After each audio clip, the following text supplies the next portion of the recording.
और dynamics of circular motion में हम मेन चीज़ पढ़ने वाले एक सेंट्रीपिटल फोर्स और दूसरा पढ़ेंगे हम सेंट्रीफ्यूगल फोर्स। इसकी डायग्राम हम एक बार देख लेते हैं। जब कोई भी बॉडी सर्कुलर मोशन में घूमती है, मान लेते हैं हमने क्या कर दिए, एक पत्थर यहाँ पे रख दिए, पत्थर को धागा बांध दिए यहाँ तक और हम उसे घुमाने की कोशिश कर रहे हैं। जब पत्थर को धागे से बांध रहे हैं और हम इसे सर्कल में घुमाएंगे तो धागे में आएगा टेंशन। टेंशन एक तरह का फोर्स होता है और ये फोर्स अवेलेबल है तभी तो ये घूम रहा है। अगर ये धागे का टेंशन नहीं रहेगा तो ये सर्कुलर मोशन सक्सेसफुली कंप्लीट नहीं कर पाएगा। तो बात ऐसी है कि सर्कुलर मोशन के लिए ये फोर्स नेसेसरी है। इस फोर्स की वजह से एक्सेलरेशन तैयार होता है और ये जो एक्सेलरेशन होता है जो टूवर्ड्स द सेंटर जाता है, इसे हम बोलते हैं सेंट्रीपिटल एक्सेलरेशन। तो हम ऐसा बोल सकते हैं कि सर्कुलर मोशन अगर सक्सेसफुली कंप्लीट करना है तो इसके लिए टूवर्ड द सेंटर एक एक्सेलरेशन लगता है जिसे हम बोलते हैं सेंट्रीपिटल एक्सेलरेशन। और सेंट्रीपिटल एक्सेलरेशन में जो रिलेटेड फोर्स रहता है उसे हम बोलते हैं सेंट्रीपिटल फोर्स, जिसकी डायरेक्शन टूवर्ड्स द सेंटर होती है। अब इसे बाय डेफिनेशन देख लेते हैं। देखो सेंट्रीपिटल फोर्स ये क्या होता है। पहले तो चीज़ अपने को पता होनी चाहिए कि सेंट्रीपिटल एक्सेलरेशन क्या होता है। तो फिर सेंट्रीपिटल एक्सेलरेशन देखते हैं। The acceleration which is responsible for circular motion is called as centripetal, या फिर उसे ही हम बोलते हैं रेडियल एक्सेलरेशन। मतलब ऐसा एक्सेलरेशन जिसके वजह से बॉडी सर्कुलर मोशन में घूम सकती है, उस एक्सेलरेशन को हम बोलते हैं सेंट्रीपिटल एक्सेलरेशन। और उससे related force and the force which provides the centripetal acceleration is called as centripetal, या फिर इसे हम रेडियल फोर्स भी बोल सकते हैं। हमें पता है सेंट्रीपिटल एक्सेलरेशन हमने लास्ट टॉपिक में देख लिए है कि सेंट्रीपिटल एक्सेलरेशन मतलब भी रेडियल होता है और इसका फॉर्मूला हमने देख लिया माइनस ओमेगा स्क्वायर आर। यहाँ पर माइनस जो सिंबल है वो शो करता है direction of acceleration towards the centre. अब फोर्स की बात करेंगे, फोर्स को भी हमने लास्ट टॉपिक में हमने डेरिवेट कर चुके हैं। तो ये जो फोर्स है, force equal to minus M omega square R. तो ये क्या है, सेंट्रीपिटल फोर्स, और इसकी डायरेक्शन टूवर्ड द सेंटर होती है, इसलिए यहाँ पर सिंबल भी है निगेटिव। अब ये जो सेंट्रीपिटल फोर्स होता है minus M omega square R, यहाँ पर ओमेगा मतलब वी बाय आर होता है, जो हमने ओमेगा की जगह रख दिए। ओमेगा का स्क्वायर था तो ब्रैकेट का स्क्वायर बना दिए, वी का स्क्वायर वी स्क्वायर, आर का स्क्वायर आर स्क्वायर, एक एक आर कैंसिल हो जाएगा, तो फिर minus M V square by R आ गया। अब यहाँ पर वी स्क्वायर को हमने स्प्लिट अप कर दिए, वी डॉट वी कर दिए और आर को यहाँ पर रख दिए नीचे में, और ये वी बाय आर क्या होता है फिर से ओमेगा। इस तरह से एफ सी पी मतलब सेंट्रीपिटल फोर्स ये क्या होता है माइनस एम ओमेगा वी। अब माइनस सिंबल क्या शो करता है, direction of centripetal force towards the centre. अब हम बात करने वाले हैं सेंट्रीफ्यूगल फोर्स की। अब देखो सेंट्रीफ्यूगल फोर्स की अगर हम बात करते हैं तो मान लेते हैं कि यहाँ पर हमने पत्थर बांधे थे धागे से, हम घुमा रहे हैं और धागा टूट गया, तो पत्थर किधर जाएगा, बाहर के डायरेक्शन में। तो बाहर के डायरेक्शन में जाएगा तो किस फोर्स की वजह से जाएगा, वो जाएगा सेंट्रीफ्यूगल फोर्स की वजह से। तो सेंट्रीफ्यूगल फोर्स की डायरेक्शन किधर में होती है, अवे फ्रॉम द सेंटर होती है। और ये जो दोनों फोर्स, कौन सा, सेंट्रीपिटल फोर्स और सेंट्रीफ्यूगल फोर्स, दोनों इक्वल मैग्नीट्यूड के रहते हैं, बस ये टूवर्ड्स द सेंटर रहता है और ये अवे फ्रॉम द सेंटर होता है।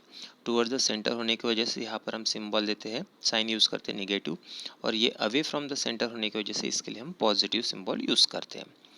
और यहाँ पर मान लेते ये जो पत्थर है इस पर दोनों डायरेक्शन में फोर्सेस एक्ट हो रहे हैं और दोनों का मैग्नीट्यूड या फिर वैल्यू सेम है, तो सेम होने की वजह से एक माइनस और एक प्लस, तो ये क्या हो जाएगा, ज़ीरो। तो रिजल्टेंट फोर्स यहाँ पर अगर कुछ लग रहा है तो वो कितना है, ज़ीरो। अब सेंट्रीफ्यूगल फोर्स की बात करते हैं।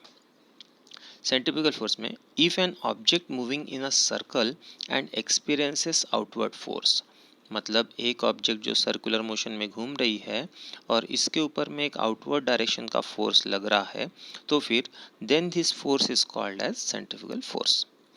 ये नॉन रियल टाइप का फोर्स इसे बोलते हैं। अब नॉन रियल टाइप का फोर्स क्यों बोलते हैं, क्योंकि इसकी ओरिजिन कहाँ से हो रही है ये कंफर्म नहीं हो पाती, इसीलिए। If we are moving in a circular motion, अब यहाँ पर देखो एक एग्जांपल हम कंसिडर कर सकते हैं मेरी गो राउंड का। तो यहाँ पर मेरी गो राउंड का केज है और यहाँ पर हम बैठे हैं, और हम अगर बैठे हैं और हम सर्कुलर मोशन में घूम रहे हैं, और हम अगर फील कर रहे हैं कि हम रेस्ट में हैं, हम अगर फील कर रहे हैं हम रेस्ट में हैं, तो रेस्ट में है इसका मतलब अपने ऊपर में रिजल्टेंट फोर्स कितना एक्ट कर रहा है, 0। तो अगर सिर्फ और सिर्फ सेंट्रीपिटल फोर्स एक्ट करता तो हमारे ऊपर में इधर के डायरेक्शन में फोर्स लगता और हम इधर में मूव होने की कोशिश करते, और सिर्फ सेंट्रीफ्यूगल फोर्स लगता तो हम इधर जाने की कोशिश कर रहे होंगे। लेकिन हम अगर रेस्ट में हैं, मतलब हमारे ऊपर में 0 फोर्स लग रहा है, मतलब कि ऐसा जितना सेंट्रीपिटल फोर्स लगता है उतना ही सेंट्रीफ्यूगल फोर्स भी लगता है।